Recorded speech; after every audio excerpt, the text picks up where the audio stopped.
Good morning. First of all, 2 speeches, thank you very much. Great topic, great speeches, and I enjoyed it. I grew from it, so thank you very much. And I mentioned earlier that when I first started speaking, I mean, I think we all get scared. I was kind of pretty calm when I got here today until you all started explaining everything you do. Suddenly I got scared. Sometimes I go, do I really want to do this? I was about to head out the back door. And I'm going to try to see if I don't So, anyway, it's really a pleasure. Thank you for the invitation of being here, especially that one about being a distinguished keynote speaker. That one really scared me. I go, all the eyes are going to be on me. So, anyways, it's really a pleasure to be all with you this morning. It's an honor to have been invited. I decided I'd talk, since I am in a campaign time, I thought I'd talk to you about my public service and my campaign. And I'll try to debate whether to do that or not, but I thought it would be appropriate. And before I do, let me tell you a little bit about my history, and a little bit about why I'm here, and why I'm in politics. And possibly like many of you, and I don't know, 10 years ago I got involved in this process. Prior to that, I had no interest in politics whatsoever. In fact, I didn't like politicians. I'm not sure I still do, but anyways, I didn't like it. And probably for the same reason some people don't, is that all these promises and all these pledges and all these things that are never fulfilled, and it seems to be filled with personal and political agendas. So I had always just stayed away. What I did have is a very deep sense of justice since I was a child. My parents left Cuba when I was 5. Fidel Castro was already in power. My dad was actually part of the movement against Fidel Castro. And we left because my dad had diplomatic protection at the Embassy of Uruguay, and we were able to leave Cuba after Castro was in power, directly from Miami here. So I was instilled, I guess, from the values my parents had, a deep sense of justice, a deep sense of not accepting abuse of power, which is one of the reasons why I didn't think I didn't like politics. 10 years ago, I with no interest in being involved in the political process, but with that in my heart, I saw what I perceived to be abuses in the local area before we were a city, and that engaged me, and that's what got me engaged. Once I became engaged, my personality, my style, and I'll invite you all to something, is to take action, to do something about it. I don't know how to just sit by and watch and let it happen. I'm not afraid to take on challenges. I'm not afraid to confront. It's gotten me in trouble sometimes, but I can tell you every single time I've done it is to defend the interests of the people. It's never to defend my interest. So 10 years ago, I get engaged. I've lived here for 24 years. My kids have grown up here. And really my initial engagement was, why isn't there more services in Doral? We were an area that had been around. There was no parks. My kids had grown up with no parks. There was no schools. So it got me involved in the process of finding out about becoming a city. And really that's all my interest was. And then the process began. I decided to run for community council the year before we became a city, and then I helped found the city because I realized the need we had to be able to provide the services that we needed in our area. We helped found the city. I run for city council, and I've been there since the very beginning. I've been there for 9 years. My motive is a little bit about Neil's topic, about freedom, about ensuring that we have transparent government, to ensure we have fiscally responsible government. To me, it's almost a way of giving back to the sacrifice my parents made 49 years ago, leaving their homeland to give me this opportunity to be in this great nation.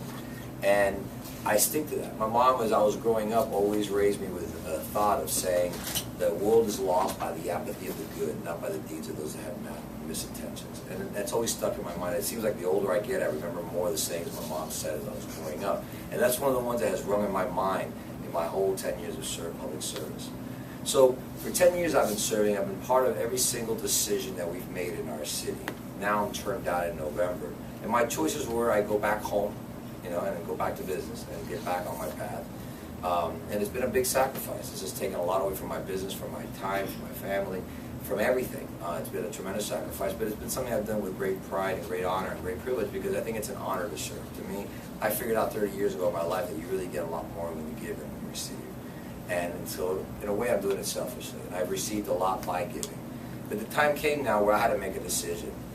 And the reality of the decision is that of the original 5, there's only 3 of us left. And of those 3, we're all leaving now in November.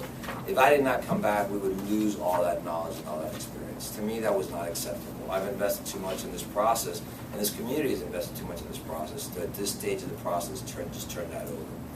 Let me tell you a little bit more also about my background. I've been in private business for many years. I've had, Roberto said, I've had my own insurance, human resources business for 28 years. Part of what I do is behavioral style training. So my ability is just to be able to be successful at what I do, because I do have a successful business, but it's helping others be successful. And in fact, I'm going to invite you all, if you speak Spanish, I apologize, I just did one in English recently, but on July July 28th, July 24th, I'm sorry, Tuesday, at 7 p.m. at Divine Savior Academy on 58th Street. I am going to be doing for free, free of charge, and I do that for the community, a behavioral styles training presentation. And you'll understand a little bit about control that day. So you're all welcome to come. But that's part of what I do. So what I bring to the table is the ability not just to be the experience that I've had in the government sector, knowing, and not just government sector, our government. You know, I know every decision. I know what's working. I know what needs to be fixed in our local government because I've been a part of every decision. Besides that, I bring my private sector experience to the table. That, as I said, I've been in this 28 years. I do training. I help bring teams together as part of what I do. I unite and I create efficient systems. Even though I will not be the administrator of the city, I'll have the ability to ensure that that's what's happening in our city. That we are creating unified teams that are being efficient in what they do.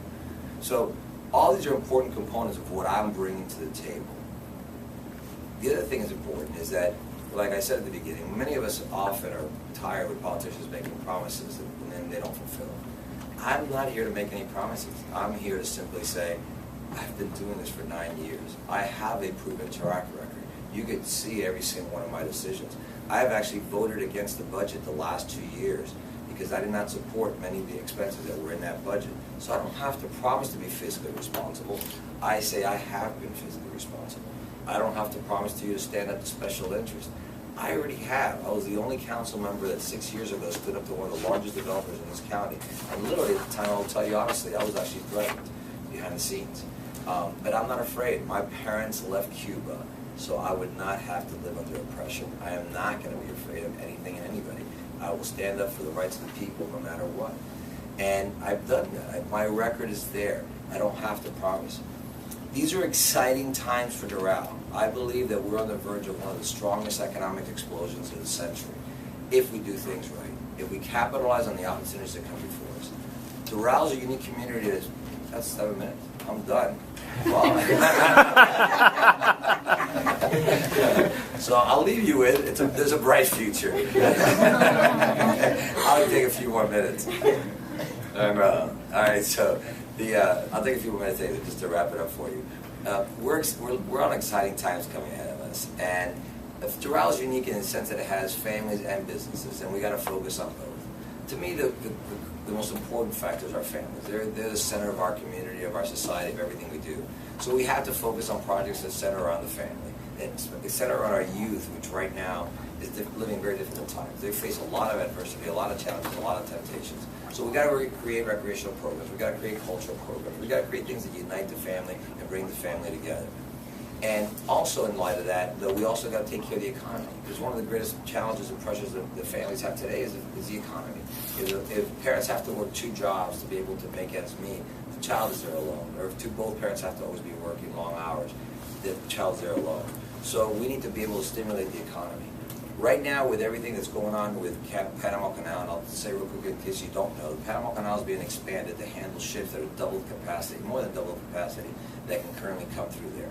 That will bring the cost of freight coming from the Orient to South Florida by 25 to 30% lower. The Port of Miami is spending $2 billion to be able to receive those ships. It's expected that in the next 5 years, cargo will double, in creating more than 35,000 jobs, high-paying jobs that are over $50,000 a year for this area. Doral is the #1 logistical hub of the state. We have more logistical companies in Doral than anywhere else in the state, over 3,000. Miami International Airport right now is #1 in the country in international cargo, #10 in the world in international cargo. So Doral is positioned to be able to be at the center of one of the strongest economic booms this county has seen in the last 100 years. Now is a time for proven leadership. This is not a time for experiments. This is not a time to find out if someone's promises that they're making to us are going to work or not work. They want to be there. This is about continuing what we've been doing, but now taking it to the next level with the experience. I serve out of a commitment to my people and about our excitement of what I believe the future holds for this area. So that's the reason why I'm here, running for Mayor of the City of Doral. I hope I can count on your support, on your votes. If you live in Doral, if you know people who live in Doral, promote it. It's about making Doral the best it can be. It already is a great city. Let's take it to the next level. Thank you very much. It's a pleasure.